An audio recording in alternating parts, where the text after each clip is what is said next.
What's going on, y'all? Welcome back to another Monday Night Raw review. Ignore that. I was not just playing around with my Super Mario hat. I am a grown man. I do not do that. Anywho, ignore that. Attempt at my humor. But what I got for you is, another Raw review. And this, I do this because that's probably the most fun I just have in between watching this and doing this review.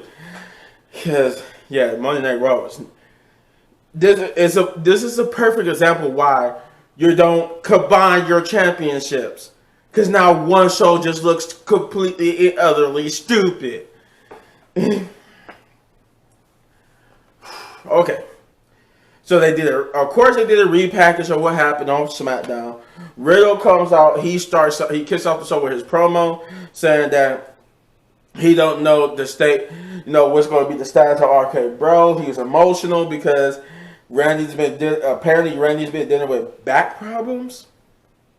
And he basically don't know if and when RK Bro will ride again, but he says that he wants vengeance, and that if it takes to the end of his career, he's going to get vengeance on the bloodline and anyone associated with the bloodline. So basically, he wants vengeance on Roman and the Usos themselves. This is done perfectly because rumor has it this is going to be the setup for how Riddle and Randy Orton will be going in singles competitions against Roman Reigns over the next course of a couple of months. And then Drew McIntyre is also set up as a potential person. So the only time will tell how this plays out. But this led into the first match was advertised at, well, it wasn't advertised to be the first match. They just said a match was going to happen tonight, which would be a 6-man tag. It would be Riddle teaming up with the Street Profits versus the Usos and Sami Zayn. And pretty much, I think this was the only non-rehashable match. I could be wrong. This could have been in some way or shape or form.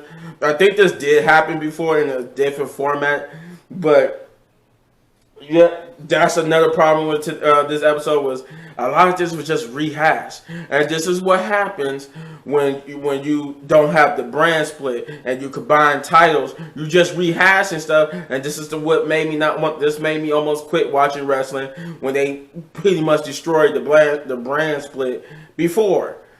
Like literally, because I think I might have mentioned this before. I literally stopped watching SmackDown because SmackDown was just so horrible.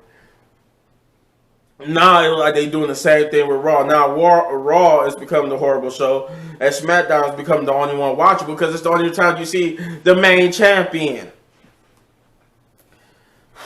So like I said, the first match was the 6-man tag match with Riddle and the Street Profits versus Usos and Sami Zayn. It was a good match.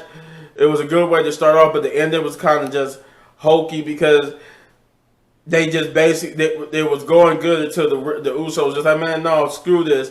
They just walked out on Sami Zayn with Riddle hitting Sami with an RKO to basically honor Randy Orton and win the match. Everything else was fine. You had the great spots from the Usos, great spots from the Street Profits and Riddle. Even great storytelling on how Riddle was jumping the gun because he really wanted to get at the Usos and beat them up, and we see that here. But then it was just like, but then you squander it, whatever. But yeah, the Street Profits and Riddle won that match, and then we got a Bobby Lashley promo. I wish people quit texting. We got a Bobby Lashley and MVP. Bobby Lashley promo where he basically have this almighty challenge, and he basically brought out MVP and Omos to tell him that though he got Omos at Hell in a Cell, he want to face MVP later on tonight, and that if whoever wins between him and MVP, we get to pick the stipulation at Hell in a Cell between Omos and Bobby Lashley himself. That's pretty much the gist of that promo.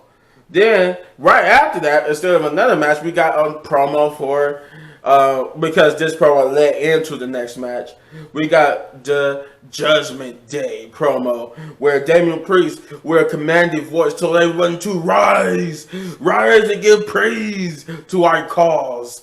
And basically him and Rhea spewed out more gospel while they follow Edge, and spewed out more gospel while everybody so embrace their way of thinking and take life by the horns, because if we do, we'll be more good for it. And it was more good. It was a good promo.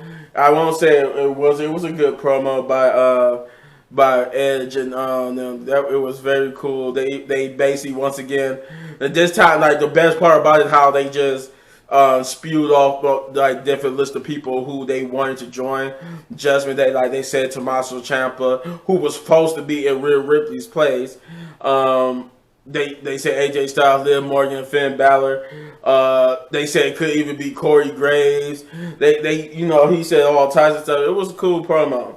But it led into the second match, which was Liv Morgan and AJ Styles teaming up against Damian Priest and Rhea Ripley in the mixed tag match. This was a good match in itself. This was like a night of interference, but this was a good match in itself. They went back and forth, but I think this was the start of the interference portion of the show, where everybody will win. Everybody either won or the match or lost a match via interference, and this match started off with, thanks to the outside interference from Edge, Rhea Ripley and Damian Priest was able to get the victory. Of course, there was a post-match beatdown, and then they stood tall over them. But then we got the King's Court. Jerry the King Lawler interviewing Veer Mahan about what is that makes Veer Mahan Veer, and why Veer is doing what he's doing. Though Veer basically spent the majority of it not really saying anything, and King tried to basically make jokes, crack jokes, and even try to get him riled up by saying how Dominic and Ray was talking about him. He told King that basically just that he does when he does strike fear into people. Then he sniffed Jerry, said, "Is that fear I sense coming off of you?" He said, "Instead of telling you what I'm about, why don't I just show you what I'm about?" And he was getting ready to beat up Jerry till the Mysterios came out, basically beat him up. Or not beat him up, but they fended him off to where he just backed off for the Mysterios to stand tall. I'm guessing they're gonna have a match with Veer at Hell in a Cell as well. Moving on, we get to our next match. Finally, after all this, we finally get to the third match, which is Alexa Bliss versus Nikki. Now Nikki ASH. Now, this match, of course, had Nikki and Doudrop, so of course they took another shot at Sasha Banks and Naomi by having Corey say, "Oh yeah, he basically said it on the lines of Nikki and Doudrop was supposed to be in that six-pack challenge that was supposed to happen last Monday, but because they was unprofessional and unprofessionally walked out and did this and did that, and disappointing the WWE Universe, they didn't get their chance to be in the six-pack challenge." And actually, while this was the only time it was mentioned, the main event was basically part, god dang it, of the reason why. As a result, they was like, everybody was like, well, the main event is basically what the main event was supposed to be. Because the main event was supposed to be, Becky versus Alexa to see who was doing what. Who was going to be facing Bianca at Hell in a Cell. And this was just like your regular program. But yeah, I just like this. You hindered this match by talking about by talking about whatchamacallit, about Sasha and Naomi, and y'all keep trying to make us, I don't believe that there's two sides to every story. And I'm gonna get in that in a minute, but I want to get through the rest of this. The match itself was okay.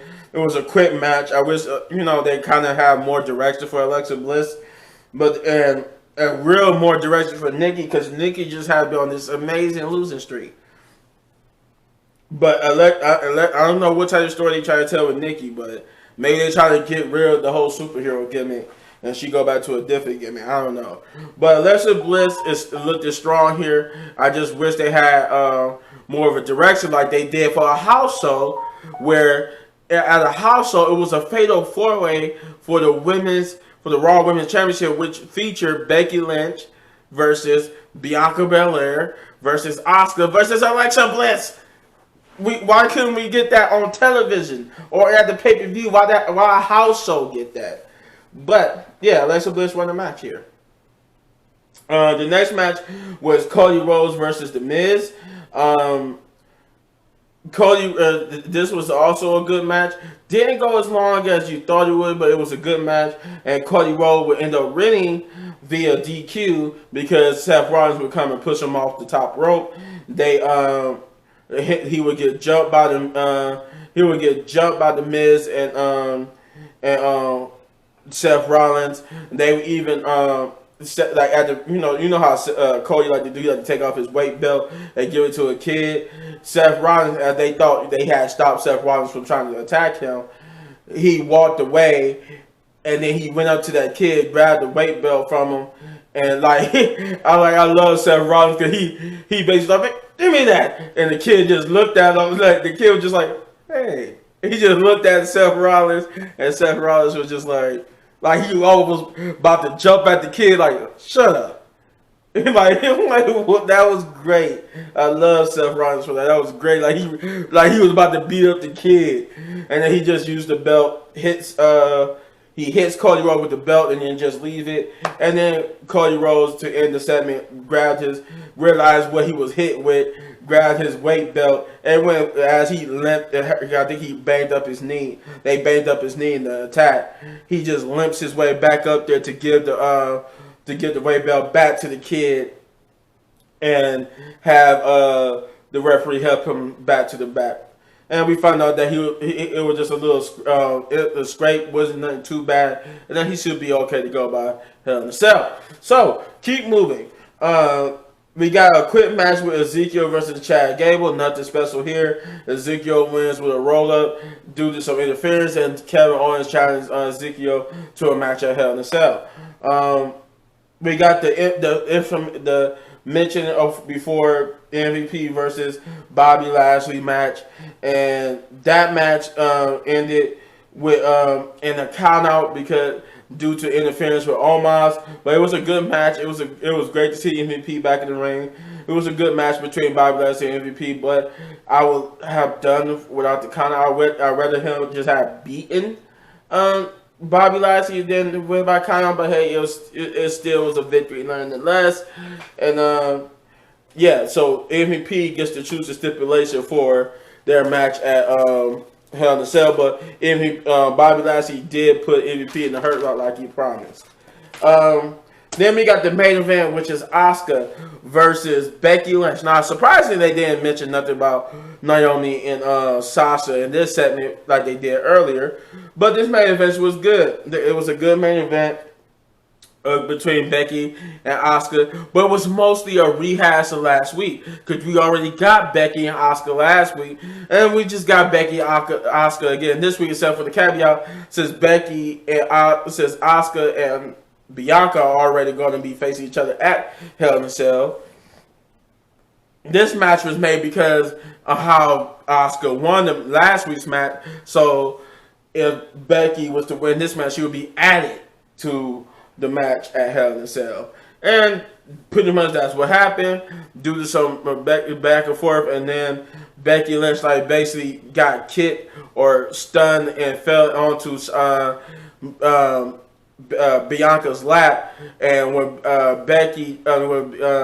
Asuka tried to kick Becky, she moved out the way and kicked Bianca, got beat up, but beat the count, rolled back into the ring, only to be rolled up, pinned by Becky Lynch, and thus now the match at Hell in a Cell will be a triple threat. Now, if we could get next week, Alexa Bliss involved, maybe then I'll probably be more interested in it. But with that being said, and the fact that there's always two sides to every story, WWE is trying their hard to smear the names of Sasha Banks and Naomi, and I don't enjoy that because it's always two sides to every story. But because this is a lackluster show, we did get no progression with the United States, no progression with the main title, nothing happened on Significant on Raw. This is a 4 out of 10 big ups or big downs because this episode sucked in that it was just a lot of retread, a lot of this, a lot of that, and nothing new exciting happened on this show whatsoever besides the Usos showing up and being announced as the undisputed WWE Tag Team Champions. So let me know in the comments below what you thought, and if you enjoyed this video, you hit this button right there in the upper right corner for all of my WWE reviews. And if you enjoyed the video so much you want to support the channel, all you gotta do is like, subscribe, share, hit that notification button, do all those great things because I really enjoy your feedback, and your feedback helps me do this even better. And if you love me wearing my Mario hat and you love that little comedy bit, let me know. Also, hit any one of these videos for more of my amazing content. And yeah, see you in the next video. Peace.